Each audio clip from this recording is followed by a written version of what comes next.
respectivas categorias, fenômenos psicológicos, morais, econômicos, políticos, etc., não podem considerar-se como séries de fatos desvinculados entre si, porque tais séries não existem, a não ser encadeadas em outras de diferente origem e natureza, e todas estas séries de fenômenos análogos ou diferentes confundem-se no determinismo histórico e formam a trama complexa da história humana, da qual apenas se conhecem e se apreciam as causas fenomenológicas que nem sempre são as causas essenciais. Nem todos os fatos que o homem realiza, como ser físico ou ser intelectual e ainda menos como ser moral, caem no domínio da história e nem todos os fatores que determinam a sua personalidade, seu caráter, suas atitudes e atos, correspondem à história considerada como disciplina particular. Considerada como disciplina geral, tampouco abarca todo o conteúdo espiritual do homem, mantém-se no campo restrito do conceito naturalista, histórico e filosófico. A humanidade progride, dia a dia melhor se conhece, descobrem-se fatos que dão base a novas ciências, muitas das quais estão intimamente relacionadas com o homem e lançam luz sobre a sua origem e sua natureza, sobre a vida e o universo.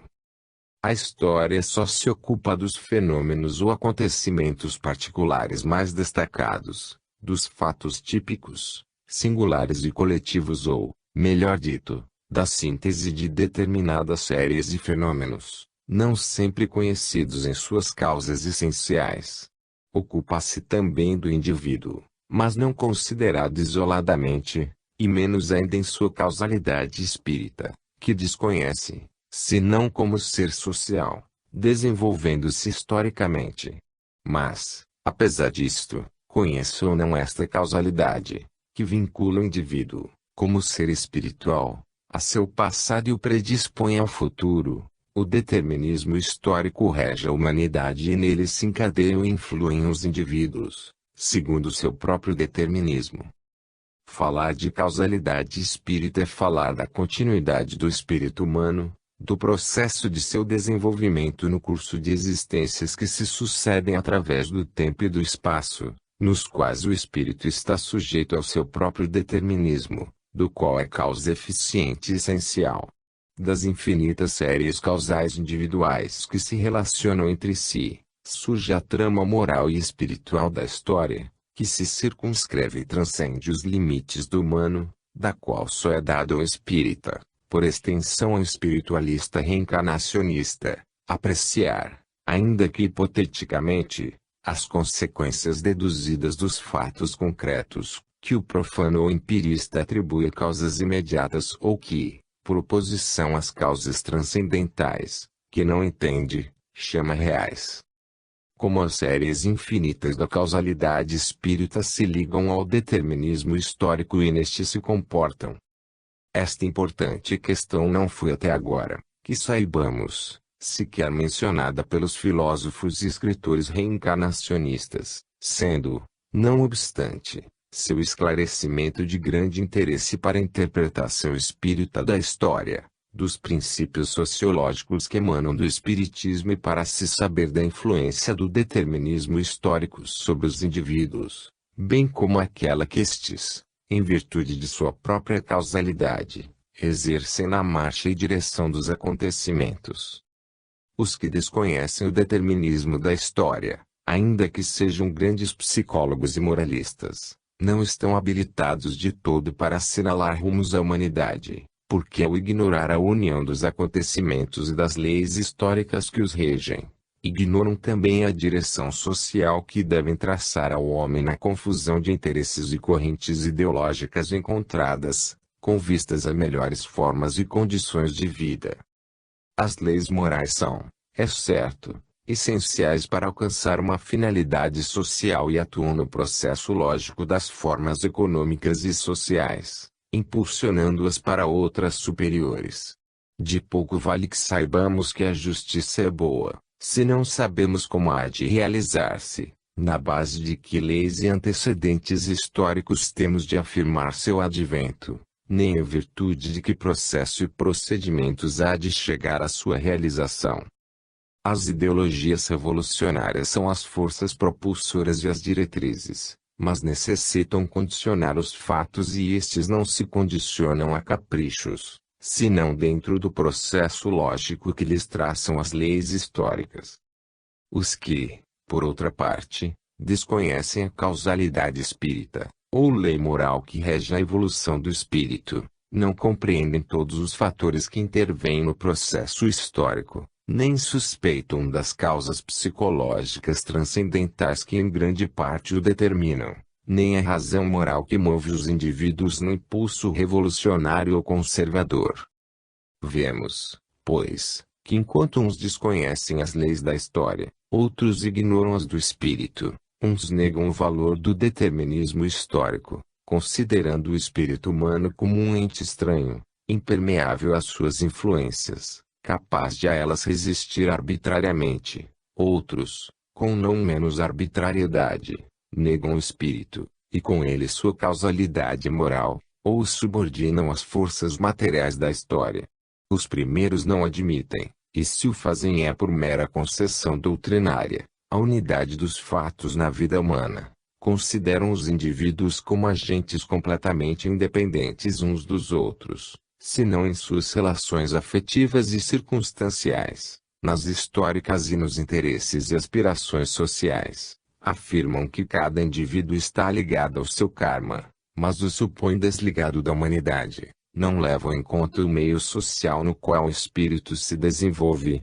impõem-lhe normas morais quase sempre contraditórias, quando não, contrárias às mesmas leis da evolução. Pretendem que o homem se supere apartando-se dos deveres e direitos sociais e dos combates da vida, onde se põe à prova o valor moral e ideológico de cada um, põe os homens bons de um ao lado e os maus de outro, como se o mal e o bem fossem princípios absolutos e estivessem sempre por cima das circunstâncias e das condições sociais. Não levam em conta o clima, nem o temperamento, nem os atavismos, nem o meio ou a educação. Não respeitam qualquer condição para exigir que os indivíduos sejam humildes e bons, mas respeitam e defendem o regime social que os fez maus. Se admitem a lei de causalidade espírita, não é para explicar, dentro de uma hipótese científica e racional, o grau de evolução moral e espiritual dos seres humanos, mas para justificar situações econômicas e sociais,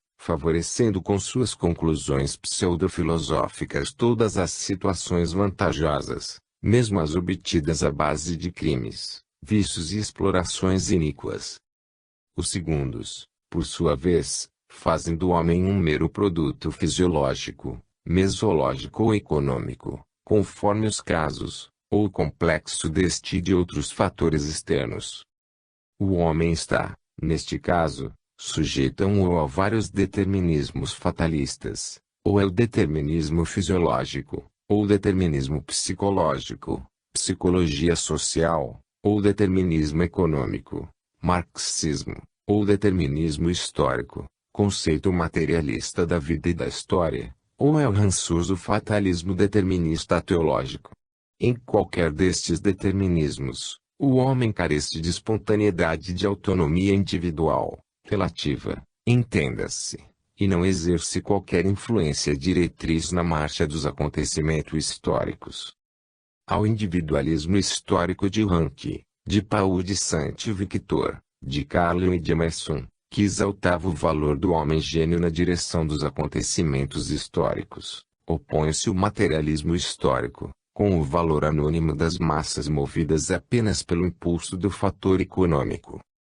Para Marx e Engels, a história da humanidade é a história da luta de classes, que repousa na base econômica da sociedade e não na consciência dos indivíduos, como se suprindo a consciência dos indivíduos pudesse existir luta de classes. A humanidade, em tal conceito, não se movimenta essencialmente senão por necessidades materiais. As necessidades de ordem espiritual dependem daquelas, são suas derivadas, não persegue qualquer finalidade. O fator essencial da evolução humana não radica no homem, em nenhum princípio de justiça inerente à sua natureza psíquica, não está na causalidade eficiente e teleológica, no espírito, que leva em si mesmo o poder virtual de modificar sua existência e aperfeiçoá-la, condicionando os meios a seus fins, às suas necessidades materiais e espirituais, ou adaptando-se às condições naturais do meio social já estabelecidas, com a tendência ou predisposição a melhorá-las.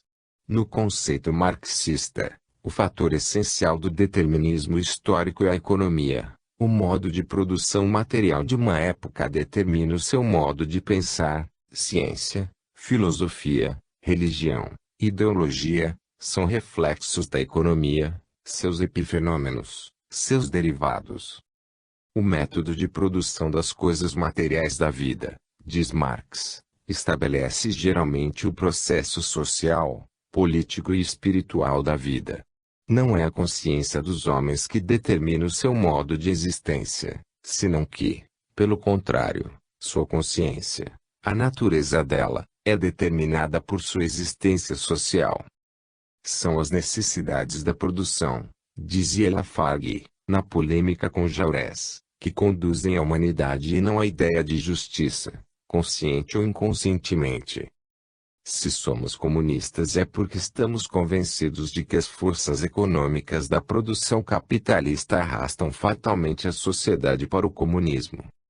Vemos, pois, que neste determinismo materialista da história, o material determina o espiritual, a sociedade determina o indivíduo. Este não é senão o produto da sociedade. Assim como neste mesmo conceito, o espírito é um produto da matéria. Bukharin, um dos modernos teóricos do materialismo histórico neste caso, mais explícito que Marx. A matéria, diz, é a mãe do espírito. No que se refere à paternidade, o marxismo ainda não disse a sua última palavra. O materialismo histórico, queira-se ou não, é um determinismo fatalista, cuja força motriz da história é o fator econômico. Nele, o cego, a matéria, dirige o que vê, o espírito, o acaso supre a consciência e a inteligência, o poder psicodinâmico teleológico das forças revolucionárias individuais e coletivas. E dizemos determinismo fatalista porque, como ressalta Lafargue, as forças econômicas da produção capitalista arrastam fatalmente a sociedade ao comunismo, porque, como sustenta Marx, no conflito dos interesses pessoais, as vontades e os propósitos se entrechocam e se anulam, e o que resulta é algo que ninguém quis nem desejou. Engels, por sua vez, ao colocar o acaso, conceito anticientífico, como a causa essencial e determinante atrás e fora do homem em frente, suprindo toda a causa diretriz, vemos que o processo histórico, obedecendo à necessidade cega, é determinismo fatalista, por oposição ao fatalismo teológico, que é também, por lógica, determinista que, diga-se de passagem, ainda que não estejamos com ele, tem a vantagem de saber aonde vai e o que quer. Nós não estamos com o individualismo nem com o fatalismo histórico, seja este último de Santo Agostinho ou de Marx, sem negar ao fator econômico a sua importância como causa motriz do processo histórico, mas sempre respondendo ao grau de consciência dos indivíduos e dos povos e sem negar, por outra parte, o valor histórico de homens geniais que, como Lenin, neste momento de transição, traçam novos rumos à humanidade. Sustentamos que os indivíduos moral ou intelectualmente mais evoluídos, são os que no curso da história traçam à humanidade o caminho a seguir, de acordo com sua tendência finalista que, se possui uma base nas necessidades econômicas, tem outra mais essencial no psiquismo humano, nas necessidades espirituais que radicam na consciência e na mente do homem. A humanidade não muda nem progride senão em virtude das ideias e ações individuais, e, por afinidade, coletivas, que tendam, por lei da mesma evolução, a separar-se de ideias e ações gerais. O processo da história, as mudanças deste processo, está determinado, em última instância, pela ação conjunta de indivíduos afins sob a direção dos mais capacitados, que são os que traçam os novos rumos à sociedade, e não a sociedade que dirige os indivíduos, ainda que de sua estrutura econômica e social, tome a base da direção. O elemento individual e, portanto, psíquico-moral, desempenha um papel preponderante na marcha da sociedade. Se no processo da sociedade capitalista, que já toca em seu fim, não interviessem, decisivamente, forças morais e espirituais, continuaria, como judiciosamente diz o Dr. Emílio Troisi, polarizando-se a riqueza por uma parte e a pobreza por outra, e a nova sociedade socialista não aconteceria. Marx e Engels, estudando o processo da economia capitalista, estabeleceram, desde 1845, o fim desse regime quando a socialização dos meios de produção alcançasse um determinado grau de desenvolvimento que impedisse o avanço das forças produtivas. A genial previsão de Marx se cumpre, mas não por essencialidade ou virtude ilimitada do fator econômico, que necessita, por sua vez, ser explicado pelo fator homem, vale dizer, pelo fator psíquico-moral, que é o que cria a economia e condiciona as necessidades individuais e sociais, segundo o modo de ser moral dos homens. O desenvolvimento dos meios de produção, e a produção, é questão de economia, mas as condições de trabalho e distribuição da riqueza social são questões de moral, e quando o trabalho e distribuição de riqueza devem ser relativamente igualitários, ou seja, equitativos, é questão de maior consciência e de maior compreensão da justiça e não de mero determinismo econômico. Se pode afirmar-se que o modo de ser moral dos homens depende da economia, com melhor fundamento científico se dirá que a economia, o seu modo de ser, no que se refere à condição humana de trabalho e distribuição da riqueza, depende do modo de ser moral dos homens. Segue-se que se há um determinismo histórico, este não está absolutamente sujeito ao fator econômico, posto que no processo da história intervêm fatores de natureza distinta e, essencialmente, o fator homem, sem o qual não há economia social. Se bem que, como diz Bernstein, no presente se encontram os germens da regra que se desenvolverá no futuro, ela não pode ser determinada de forma precisa e ainda quando isso fosse possível, serviria para predizer a tendência do desenvolvimento, mas nunca o desenvolvimento mesmo. E isto, ao lado de outros fatores imprevistos, ou desconhecidos, deve-se a que na marcha da história há forças psíquicas e morais que, ainda dentro da mesma trajetória do movimento, podem traçar-lhe diferentes direções. Eis a razão pela qual os homens que perseguem ideais de emancipação econômica e social devam confiar mais nas forças espirituais, em seu valor moral e em suas ideias, do que no cego determinismo econômico, por si mesmo necessitado de direção e finalidade. O que move o homem são as forças de seu espírito, mas estas forças não são de todo alheias à sua vontade. As forças do espírito, não bem conhecidas e mesmo assim negadas pelos partidários do materialismo histórico são as defendidas pelo espiritualismo científico e as que, neste caso, tratamos de explicar no que chamamos de causalidade espírita ou lei de causa e efeito, que se manifesta no homem, consciente ou inconscientemente.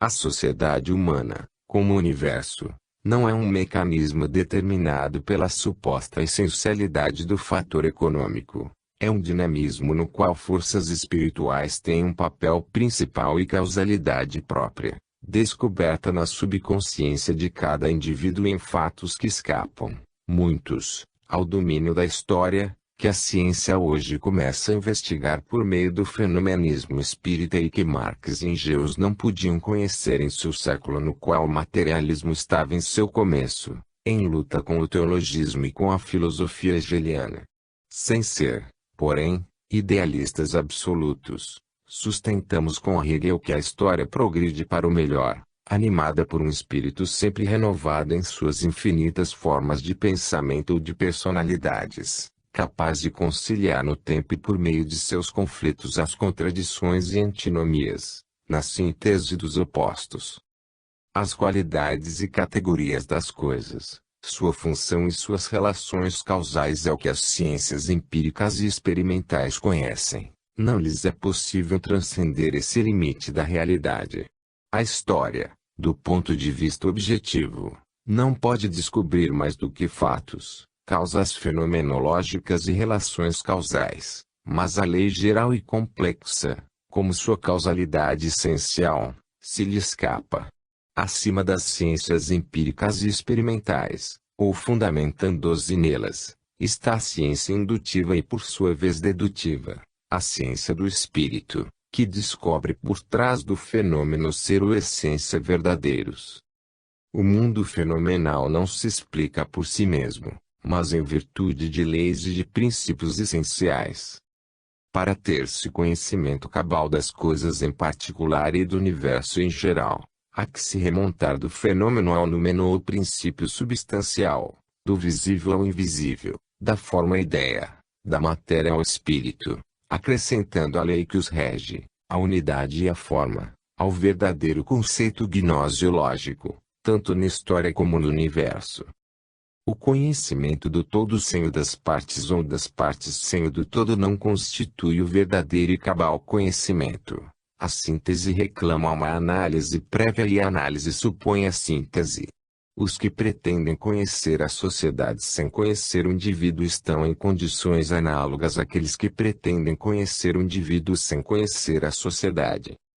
Do ponto de vista da dialética espírita, o conceito dinamogenético da história apresenta dois diferentes aspectos. Se, por uma parte, vemos o processo da evolução humana sucedendo-se em seu determinismo, encadeando-se, transformando-se e desenvolvendo-se progressivamente. Por outra, vemos que os indivíduos vêm e se vão, sucedem-se uns aos outros, que as gerações desaparecem e outras ocupam o seu lugar. A sociedade humana não é mais, deste ponto de vista, que multiplicidade de existências individuais que se enlaçam simultânea e sucessivamente umas nas outras em uma corrente contínua de seres que aparecem e desaparecem, trabalham, movimentam-se, estudam, inventam, pensam, desvelam-se, amam, odeiam, esperam, contradizem-se e lutam entre si, aperfeiçoam-se e progridem,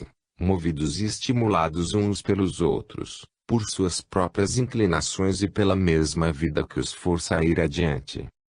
Cabe aqui perguntar de onde vêm e aonde vão os seres que aparecem e se desenvolvem na Terra. O materialismo responde que vêm do pó e ao pó voltam. O espiritismo já respondeu cientificamente, sobre a base dos fenômenos metapsíquicos, a esta interrogação e, embora seja instrutivo, não é aqui o lugar de explicações sobre o valor comprobatório destes fenômenos. Mas podemos afirmar, fundamentando-nos no já exposto, que o homem não apenas é um produto fisiológico desenvolvido em determinado meio geográfico ou social, que, se seu corpo tem origem na fusão dos elementos paternos, assim não é seu espírito que o anima e lhe dá personalidade. Para o conceito espírito da vida, a alma transcende o limite da existência terrena, preexiste ao nascimento do corpo e subsiste à sua destruição. A evolução do espírito não se limita ao período de tempo compreendido entre a vida e a morte, mas se desenvolve em existências sucessivas em diferentes personalidades, através do tempo e do espaço. Eis porque cada espírito humano, no conceito reencarnacionista, possui seu próprio determinismo, sua causalidade psíquica e moral e seu processo evolutivo que termina, por assim dizer, em cada existência, para começar outra nova, e todos esses processos individuais se unem uns aos outros e renovam-se sem cessar, seguindo ao mesmo tempo o determinismo da história. Assim, nesta incessante renovação da humanidade de seus valores morais e espirituais, cada ser que vem ao mundo engendra sua própria causalidade no determinismo histórico, e no conjunto de todas as séries causais se forma um determinismo mais amplo, que une o mundo espiritual com a humanidade. Uma vez no plano terreno, o espírito não fica somente vinculado à matéria e sujeito às suas leis e necessidades, como também ao determinismo da história, dentro do qual deve evoluir e desenvolver o curso de sua existência. Mas o determinismo da história depende da direção que lhe tracem as novas influências individuais que serão tanto mais benéficas à humanidade quanto mais elevados moral e espiritualmente forem os indivíduos e a atividade que desenvolvam. Se a estrutura econômica e política da sociedade, o meio social, a educação, etc., exercem influência sobre os seres que sobrevivem no desenvolvimento histórico, estes, por sua vez, com sua influência pessoal e também coletiva, transformam constantemente, ou de súbito, a estrutura econômica e política da sociedade, o meio e a educação e dirigem o determinismo histórico até fins cada vez mais elevados e mais justos. Temos, pois, resumindo, que o indivíduo está relacionado com a família, esta com o povo com a nação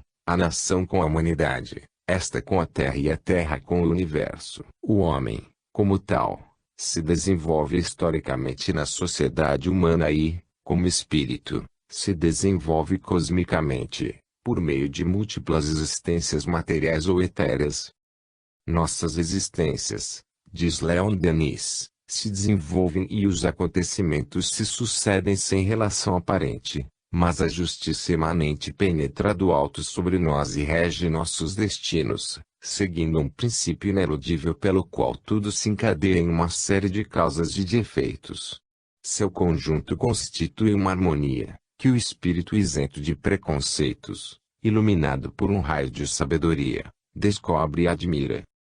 Os espiritualistas não dialéticos não pensaram nestes dois aspectos da evolução, nem buscaram um modo de encadear o processo do espírito, como ser individual, pré-existente e de certo modo independente da sociedade humana, e sua dependência desta, uma vez aprisionado em seu dinamismo e no processo da história. Eis porque se desinteressam dos problemas sociais, julgam as situações individuais como puramente derivadas da causalidade espírita, karma, sem qualquer dependência com o regime social, e pretendem, arbitrariamente, a elevação moral do espírito, sem ter em conta as condições econômicas e sociais em que este se desenvolve e olham o fator econômico como coisa desprezível, indigna de ser considerada entre as coisas do espírito, como se não guardasse qualquer relação com seu desenvolvimento. Os que sustentam esse falso conceito da lei de causalidade espírita afirmam, fundando-se em meras hipóteses, que a situação econômica e social dos indivíduos está predeterminada por outras da mesma natureza, mas realizadas inversamente, isto é, que as situações econômicas e sociais vantajosas, bem ou mal adquiridas nesta vida, são a compensação de realidades inferiores vividas em existências anteriores, e que as situações econômicas e sociais inferiores da existência atual são consequência de outras situações vantajosas, mal empregadas em existências anteriores. Daí que este mundo seja para uns lugar de expiação e, para outros, lugar de prova, a que Deus o submete, confiando-lhe a riqueza e a posição vantajosa para que façam bom uso delas junto a seus semelhantes. Eis porque, também, a desigualdade econômica e social, a existência da sociedade à base de crimes e de exploração, de classes exploradas e exploradoras, de déspotas e poderosos, de miseráveis e famintos é, em tal conceito, a condição necessária para o progresso do espírito e, por dedução, todo esforço no sentido de eliminar esse regime é contrário às leis divinas e, em particular, à lei de causalidade espírita. Tudo isto, a parte do conjetural e do absurdo nas conclusões, cheira mais à igreja do que a espiritismo, à religião do que a filosofia científica. Esse Deus familiar e confidencial dos ricos, que os fez depositários e administradores da riqueza social, nada tem a ver com o Deus Espírito, inteligência e natureza que o Espiritismo admite que jamais fez concessões privadas e fora de ordem natural a nenhuma de suas criaturas. Cada um se apropriou da riqueza como pôde e soube, mas sempre às expensas ou em detrimento dos demais. Admitindo-se este ponto de vista causal, ter-se-ia que admitir também que a situação econômica e social dos antigos escravos e dos servos da Idade Média não apenas está historicamente explicada, como também espiriticamente justificada, porque para que os escravos e servos fossem tais, em existências anteriores tiveram que ser amos e senhores feudais e estes, por sua vez, que na mesma época sim atuaram, com todos os seus despotismo e opressão, ficam também justificados e, pela mesma lógica, tiveram que ter sido anteriormente servos e escravos. Por sua vez, o burguês de hoje tem que ser, necessariamente, o servo de ontem e o proletário de amanhã, que passará a ser, por lei desta artificiosa causalidade, o burguês de depois de amanhã. Se admite, pelo contrário, que a desigualdade econômica teve um princípio, há que se admitir também que deve ter um fim, e que a lei de causalidade não se baseia precisamente nas condições econômicas e sociais, nem que estas são de uma necessidade imprescindível para que ela se cumpra. Ninguém demonstrou, nem o poderá sem falsear a verdade, nem o Espiritismo ensina tal coisa, que a determinada condição moral corresponde a determinada condição econômica e social, que os sofrimentos ou gozos morais guardem relação com a riqueza ou a posição social.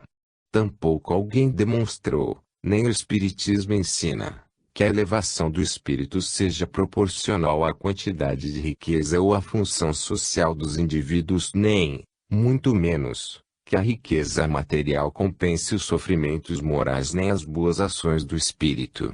Não se pode considerar, do ponto de vista espírita, a riqueza como um prêmio, nem a pobreza como um castigo, porque a riqueza dá satisfações materiais e poucas vezes satisfações morais, e a pobreza costuma enriquecer o espírito. São abundantes os pobres felizes e os ricos desgraçados, os primeiros, ricos de alma e de consciência, os últimos, minguados de sentimentos, moralmente pobres. Se as condições econômicas e sociais vantajosas correspondessem ao merecimento do espírito, todos os ricos e os poderosos, só pelo fato de serem assim, viveriam contentes e felizes, isentos de enfermidades e de sofrimentos morais, originados pela própria riqueza. Tudo isto prova que as condições morais não guardam relação com as situações econômicas e sociais, que estas são circunstanciais para o espírito e de nenhum modo necessárias para a sua evolução moral, em um grau superior desta evolução. O espírito humano passa por condições de vida materiais determinadas por causas que nem sempre criou e que ainda podem ser variáveis em uma existência, sem que em nada intervenha sua causalidade moral. Em qualquer destas condições ou fora, econômicas e sociais, em uma sociedade sem classes, pode realizar esta causalidade. A desigualdade de bens materiais ou de posições sociais não corresponde à inteligência, aos sentimentos, à moralidade, às aptidões, nem a qualquer das qualidades espirituais do homem. Em uma família onde estas qualidades são diversas e em diferente grau de desenvolvimento, todos sentam-se à mesa, habitam sob o mesmo teto e vivem do esforço comum. Deste falso conceito da lei da causalidade espírita, que vimos refutando, tiram seus partidários a conclusão lógica, seu ponto de partida e que expressa, além disso, a imobilidade e o espírito conservador, próprio das religiões positivas, mas não o conceito dinamogenético que corresponde ao espiritismo. Cada um, dizem, ocupa o lugar que lhe corresponde na sociedade. A acompanhar semelhante conclusão, teríamos, por exemplo, que o verdugo, quando executa uma vítima, e a mesma vítima que perece sob o fio da guilhotina, ou de outra maneira, ocupam, do ponto de vista espírita, o lugar que lhes corresponde, como igualmente o militar que, no campo de batalha, ordena o assassinato em massa e os soldados que executam sua ordem, o capitalista que amontoa milhões à custa da fome e da miséria dos povos, etc. Tudo se justifica com este insano critério. Tudo está em perfeita harmonia, em qualquer instante da vida e da história. Os únicos que, para estes atrasados do moderno espiritualismo, não ocupam o lugar que lhes corresponde, são os que não se conformam com esse regime de explorações, de injustiças e de crimes. Os que protestam contra ele se esforçam por fazê-lo desaparecer em prol de uma nova e mais justa sociedade. Para estes, não rege a lei de causalidade, por isso, são os combatidos com ingenuidades e tolices.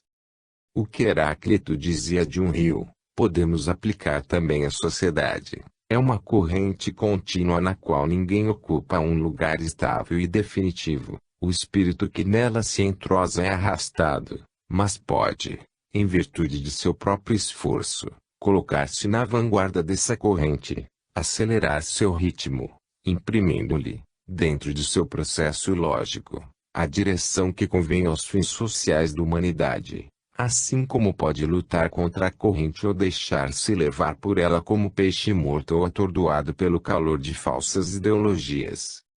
Quando, em boa lógica espírita, se quer explicar a lei de causalidade ou lei moral de causa e efeito, não há que argumentar justificando o que é pelo que foi, ou supomos pode ser, senão tomando o que é, sem justificá-lo, como continuação do que foi em razão do que deve ser, de acordo com uma finalidade sempre renovada e perfectível. Não há que se buscar causas hipotéticas que derivam de existências anteriores e que se supõem produzirem a fome e a miséria, senão as causas morais que as façam desaparecer.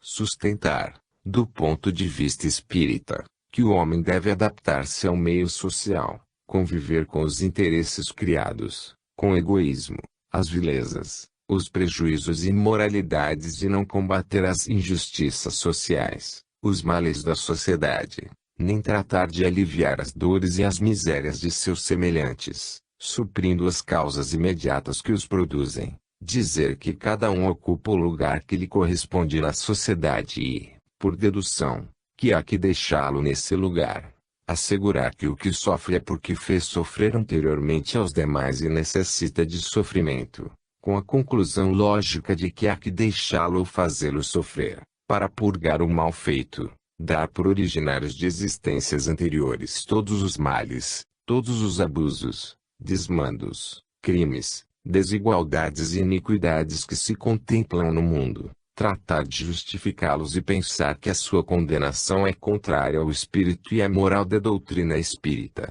significa mais do que uma falsa interpretação, uma falta de lucidez na consciência dos que assim creem e supõem. Se os espíritas sustentassem semelhante monstruosidade moral, a sociedade, pelo menos a parte sã, teria razão suficiente para encerrá-los em um manicômio e só passariam por sensatos na opinião interessada dos poderosos, dos egoístas e dos velhacos. E o espiritismo não serviria senão para justificar todas as infâmias e garantir o gozo de uns à custa da desdita e da dor dos demais.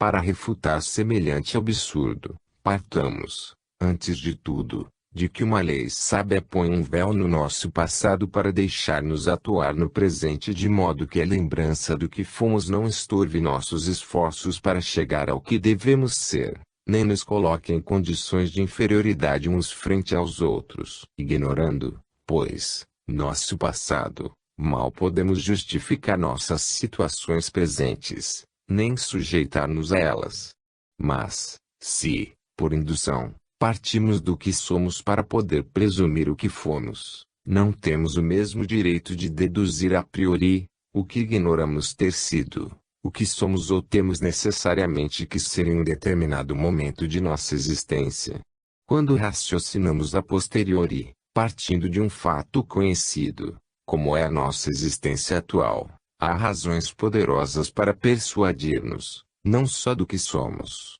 como do que podemos e devemos ser, de acordo com o nosso conceito ideológico da vida e com a lei de evolução progressiva. Se um homem, por exemplo, me faz um dano, posso, por indução, hipoteticamente, concluir que este dano deve ter uma causa anterior e um efeito posterior, mas não posso partir da causa que desconheço para justificar o efeito conhecido. Não posso supor que este dano tenha necessariamente uma causa anterior originada por um ato anterior meu, posto que, na ordem moral, nada nos autoriza, nem o Espiritismo nos ensina, a crer na série infinita de causas e efeitos, porque bem pode acontecer, e por minha parte estou moralmente convencido de que assim acontece, que muitas de nossas ações, de situações boas ou más, de nossos sofrimentos e de nossas alegrias, têm uma origem imediata nesta existência. E isto já é motivo para não se cair na simplicidade de atribuir a todas nossas ações e situações sociais uma causa remota que, por sua vez, viria encadeada em uma série de causas infinitas. Embora aplicando este mesmo raciocínio ao princípio de causalidade espírita e admitindo o conceito simplista de que toda ação ou situação humana presente tem um antecedente causal em existências anteriores e um efeito seguinte como consequência moral da mesma ação ou situação, nada provaria que, necessariamente, o mal deva emendar-se com o mal, a injustiça com a injustiça, a ofensa com a ofensa. Porque a lei de causalidade espírita não é unilateral, mas bilateral, isto é, que um dano recebido pode ser corrigido por quem o faz, com um bem equivalente, sem necessidade de sofrer o mesmo mal causado. Isto é precisamente o que ensina a doutrina espírita, que opõe o amor ao ódio, o perdão à ofensa, que difere essencialmente do olho por olho e dente por dente de Moisés e da moral vingativa, quando não fatalista, das religiões. O mal não é, pois, a consequência necessária de outro mal, e o espírita não tem o dever de respeitá-lo nem a ele submeter-se. Se um homem está se afogando, por exemplo, não seria razoável nem de bons espíritas entrar em averiguações se essa é a situação que, de acordo com as suas ações passadas, lhe corresponde ou se é ou não merecida. Nosso dever moral é tratar de salvá-lo. Do mesmo modo, se este mesmo homem sofre privações, dores, enfermidades, misérias ou injustiças causadas pela avareza, o egoísmo e a prepotência que propicia o regime econômico social e a lei que o ampara, não deve dirigir-se a ele e dizer: sofre, aguenta, cala-te, submete-te, humilha-te, porque isso é consequência de análogas faltas cometidas em existências anteriores, mas dirigir-se aos causadores de todos esses males e reprovar sua conduta, fazendo-os compreender que seus atos atuais e seus procedimentos iníquos terão consequências fatais no futuro. E não somente isto, como também tratar de suprimir as causas imediatas de todos os males, vale dizer, o regime que os provoca. Não é, pois, olhando para trás, mas para frente, que se deve conduzir o espírita.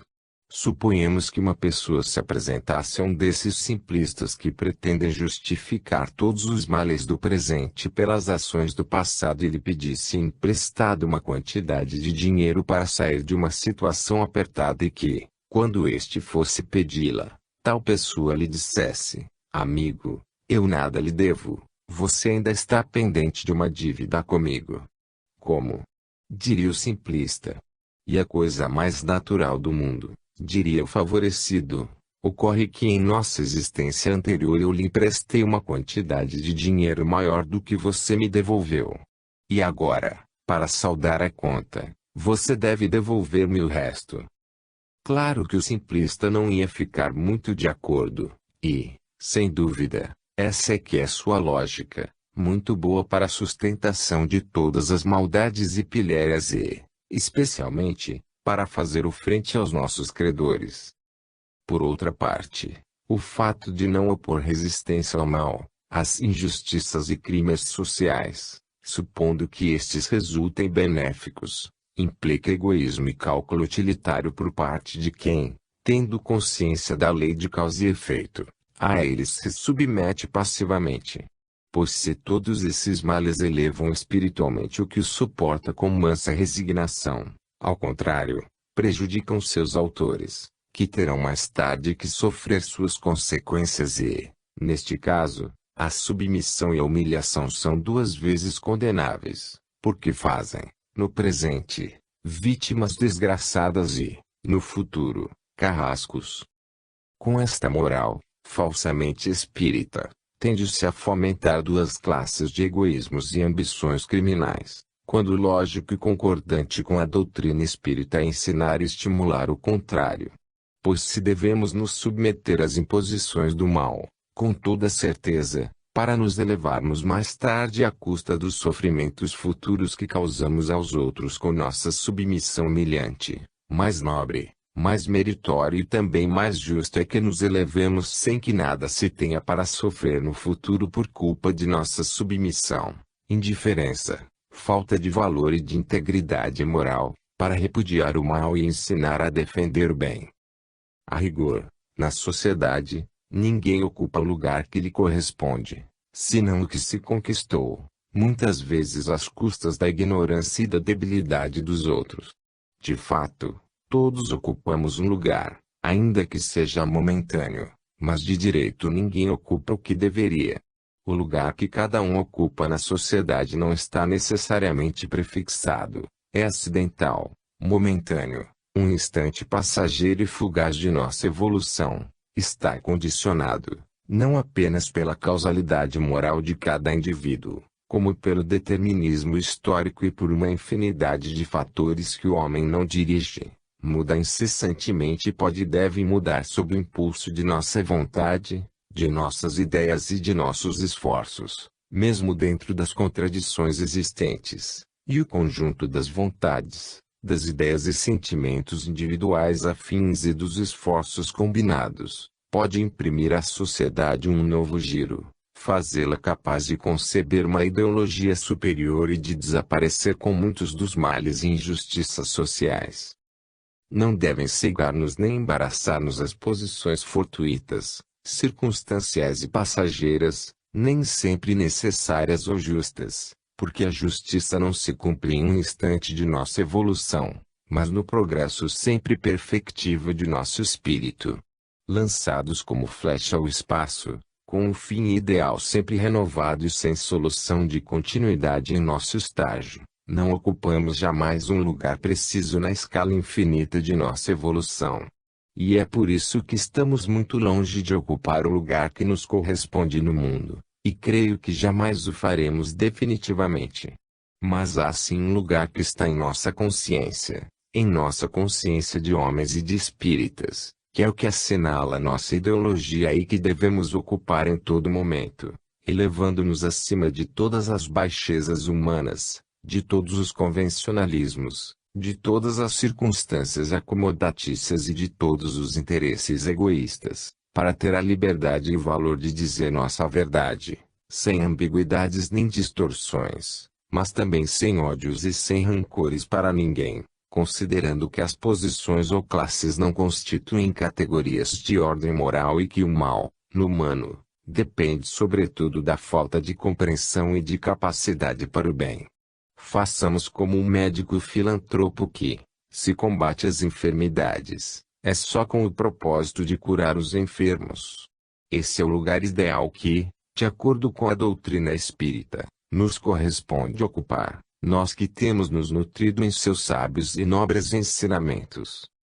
Acreditamos ter demonstrado que o determinismo histórico e a causalidade espírita se interligam e confundem, em suas ações e reações, na marcha ascendente da humanidade, que, na história, o essencial são as forças espirituais, o dinamo-psiquismo humano, que as forças morais, exaltadas nas consciências dos indivíduos, são, em última instância, as que, em cada ciclo da evolução histórica e mediante um processo ideológico sobre a base do processo econômico, imprimem a direção à sociedade, até formas mais perfeitas de convivência e de justiça social, que a vida, considerada historicamente, é uma corrente contínua, que arrasta homens e coisas, povos e civilizações, encadeando-os entre si um torvelinho de forças dinâmicas, materiais e espirituais, que se atraem e se repelem,